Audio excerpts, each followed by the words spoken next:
Olá pessoal, sejam todos bem-vindos à aula número 7 do meu canal. Eu sou Anselmo Viriato e no vídeo de hoje eu abordarei sobre a teoria científica da administração. Então, sem mais delongas, coloca o like no vídeo, subscreva-te no canal e ativa o sino de notificações para estares a par de todas as atualizações. Como diz o Mano Denzel, eu prometo que fazendo isso, teu dedo não vai cair. Ok, meus caros, antes de avançarmos propriamente para os postulados da teoria científica da administração, eu recomendo assistir inicialmente a aula número 6 disponibilizada no meu canal, pois nessa aula eu partilhei aspectos importantes, aspectos que devem ser levados em conta para a compreensão de qualquer teoria administrativa. Então, recomendo primeiramente assistir a aula número 6 e depois assistir essa aula. Quem ainda não assistiu, vai assistir, e quem já assistiu, vamos avançar. A teoria científica da administração faz parte da abordagem clássica da administração, juntamente com a teoria clássica, que dá o nome na abordagem. Reforço que, quando falamos propriamente de abordagem administrativa, estamos a falar da junção de duas ou mais teorias administrativas que geralmente são juntadas na mesma abordagem devido à natureza do seu conteúdo ou então pelo fato de surgirem para solucionar o mesmo problema organizacional. E no caso da teoria científica e a teoria clássica, que formam a abordagem clássica da administração, estamos a falar da abordagem mais antiga da administração e também da abordagem mais relevante do estudo da administração. Ela é antiga, mas ainda tem impacto até nos dias de hoje. Eu penso que no senso comum, no conceito comum, quando a gente fala de algo clássico, estamos a falar de algo antigo, mas que ainda tem um certo impacto até nos dias de hoje. O problema organizacional que a teoria científica da administração veio solucionar está diretamente relacionado com as consequências da Revolução Industrial.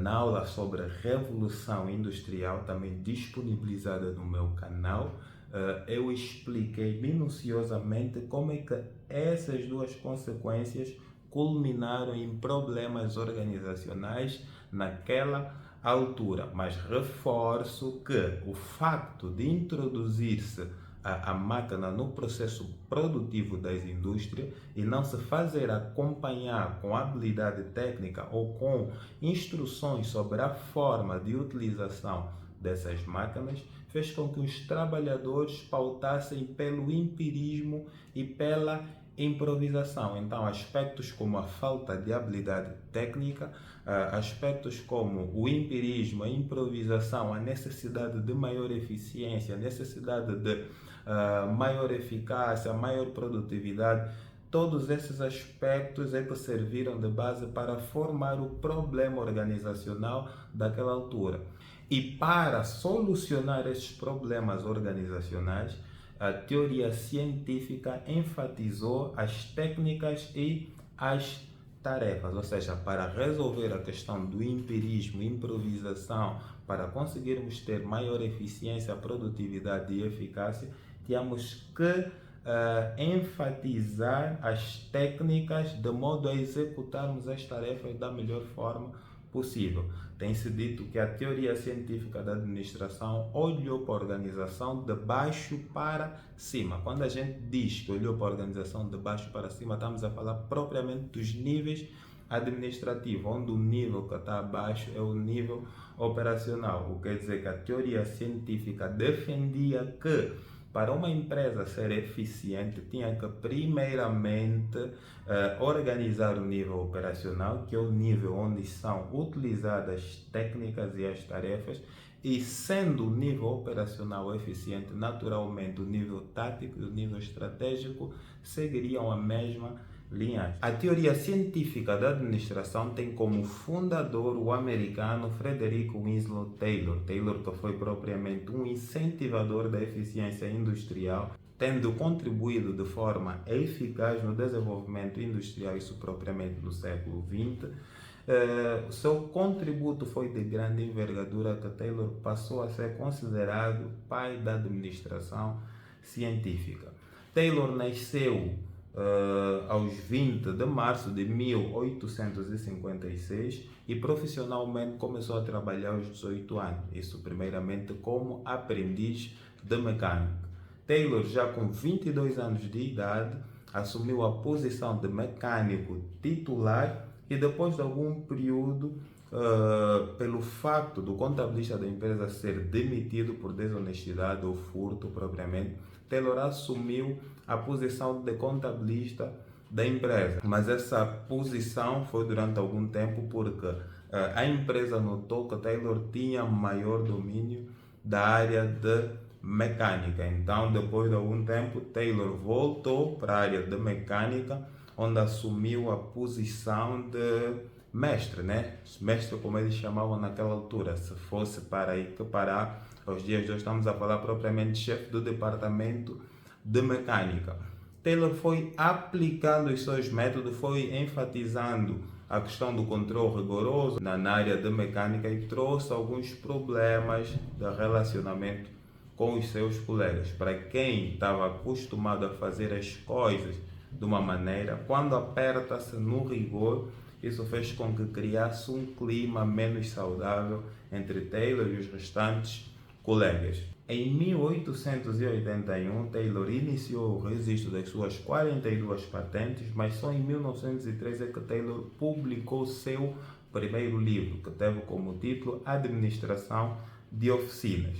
Já em 1911, Taylor publicou o segundo livro, cujo título foi Princípios da Administração Científica. O estudo de Frederick Winslow Taylor esteve repartido em dois períodos, onde o primeiro período refere-se propriamente ao momento de publicação do livro Administração de Oficinas, que foi publicado em 1903. E neste primeiro período, Taylor olhou para a organização racional do trabalho como sendo elemento crucial para solucionar os problemas organizacionais que assolavam as empresas naquela altura. Quer dizer que para resolver a questão do empirismo, improvisação, falta de habilidade técnica, tem que haver uma organização racional do trabalho. E para tal era necessário ter em conta 9 elementos, onde o primeiro refere-se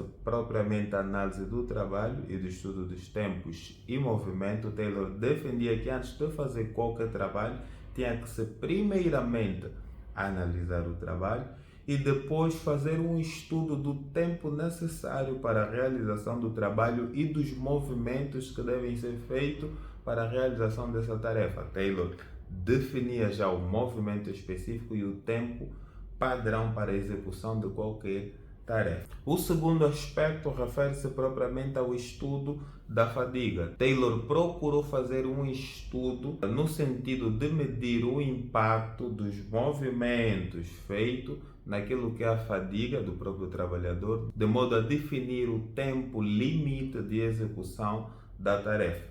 Terceiro aspecto, divisão do trabalho e especialização do operário. Esse elemento refere-se propriamente à repartição do trabalho em tarefas específicas de modo a atingir a especialização. Frederick Winslow Taylor defendia que se um trabalho fizesse uma única tarefa específica, ele tinha que repetir essa mesma tarefa por longos períodos e de tanto repetir uma tarefa específica, naturalmente ele devia alcançar a especialização.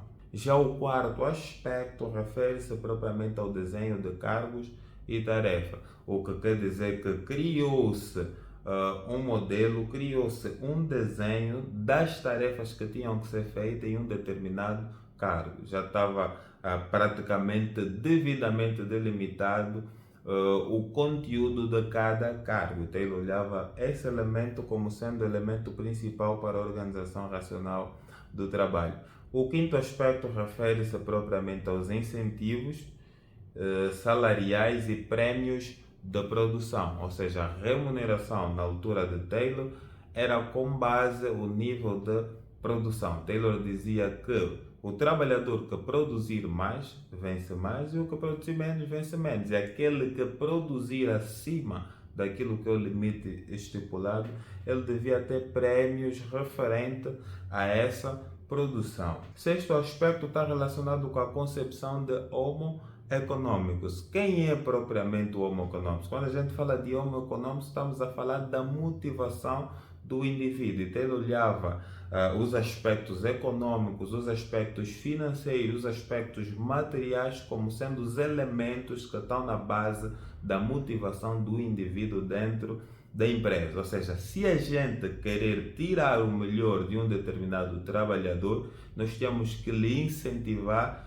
com meios materiais, meios econômicos ou meios financeiros. Esse é o conteúdo da concepção de homo econômico. Sétimo aspecto refere-se às condições ambientais do trabalho, como iluminação, conforto, etc.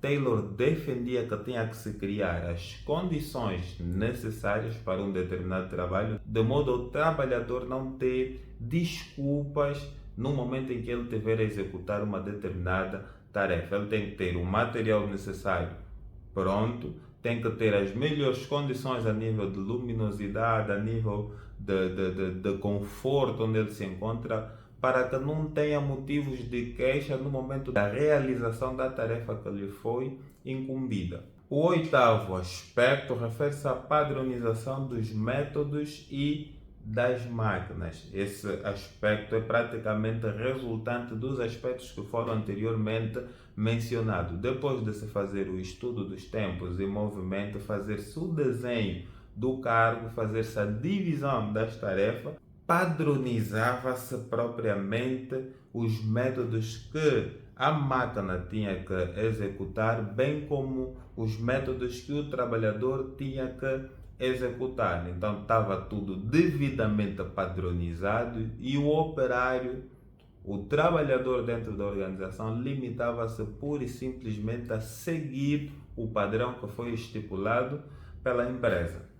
Nono aspecto, último e não menos importante, refere-se propriamente à supervisão funcional. Estamos a falar de uma supervisão extremamente rigorosa. Tem até autores que dizem mesmo que o nono aspecto refere-se ao controlo rigoroso. O que quer dizer que Taylor defendia que tinha que ter um indivíduo cujo seu trabalho é certificar que os outros estão a cumprir com as tarefas que lhes foram incumbidas. Então, essa questão da supervisão funcional era caracterizada por ter alguém próximo dos trabalhadores a controlar minuciosamente se as coisas estão a correr, se as coisas estão a ser executadas conforme os gestores da empresa orientaram. Tinha que ser pura e simplesmente conforme o padrão que foi estipulado pela empresa. Não podia ser feito nada com base ao critério do trabalhador. Todo esse aspecto mencionado na Organização Racional de Trabalho é devidamente espelhado no filme Tempos Modernos, de Charles Chaplin, um comediante icônico, nesse filme que foi especificamente publicado em 1936. Esse filme explica como é que funcionavam as indústrias naquela altura. Temos então aqui um momento em que os operários entram para a indústria, né? Está tudo aqui a ser certificado, e tem aqui o local onde o presidente ficava. Ele acompanhava, era o gestor da empresa, tinha uma visão bem mais generalizada da indústria, utilizava até recurso o sistema de videovigilância.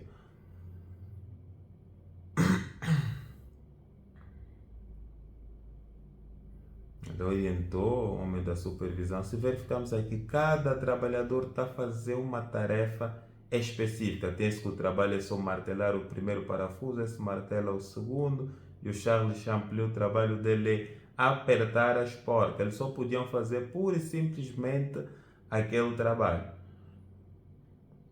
Esse é o supervisor que notou que as coisas não estão a correr conforme e ia demonstrar como é que era mais ou menos a supervisão funcional. E aqui se verificar, esse está a fazer uma tarefa específica, o de trás também.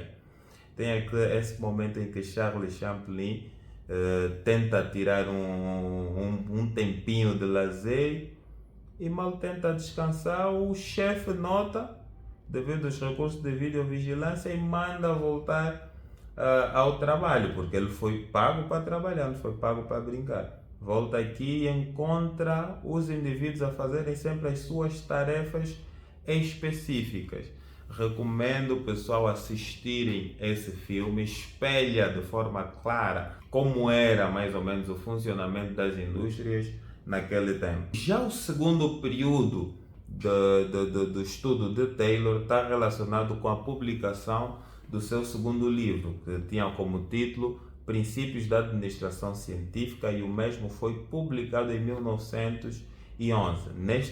Neste segundo período, Taylor apresentou os 4 princípios que servem de base para uma administração científica, onde o primeiro princípio é propriamente o princípio do planejamento, pode ser também chamado princípio de planeamento. Planejamento, estamos a falar exatamente da mesma coisa, isso é uma questão de português brasileiro e português de Portugal.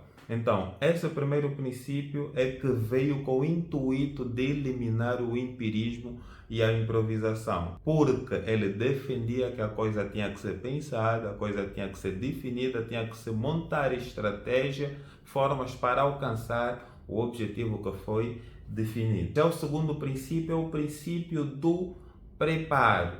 Esse princípio é caracterizado por criar condições de seleção do pessoal, treinamento do pessoal, preparação das máquinas, preparação de todos os elementos necessários para o processo administrativo da empresa e para o melhor funcionamento do mesmo.